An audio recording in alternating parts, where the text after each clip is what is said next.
ನಮಸ್ಕಾರ. ನನ್ನ ಹೆಸರು ಡಾಕ್ಟರ್ ರವಿ ಕೆ. ಇವತ್ತು ಮತ್ತೊಂದು ವಿಷಯ ಸಾಮಾಜಿಕ ಕಳಕಳಿಯಿಂದ ಮಾತಾಡೋದು ಅಂದರೆ ಐಸ್ ಕ್ರೀಮ್ಸ್.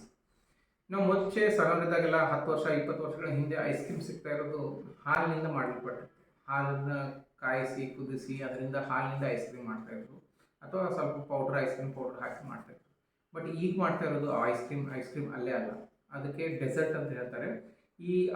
ಅದನ್ನು ಈ ಆಯಿಲ್ ಇರುತ್ತಲ್ಲ, ಈ ಆಯಿಲ್ನ ಎಮಲ್ಸಿಫೈ ಮಾಡಿ ಅಥವಾ ನೊರೆ ಥರ ಬರುವ ಹಾಗೆ ಮಾಡಿ ಅದರಲ್ಲಿ ಸ್ವೀಟು, ಆಮೇಲೆ ಫ್ಲೇವರ್ಸು ಮತ್ತು ಕಲರ್ಸು ಎಲ್ಲ ಹಾಕ್ತಾರೆ.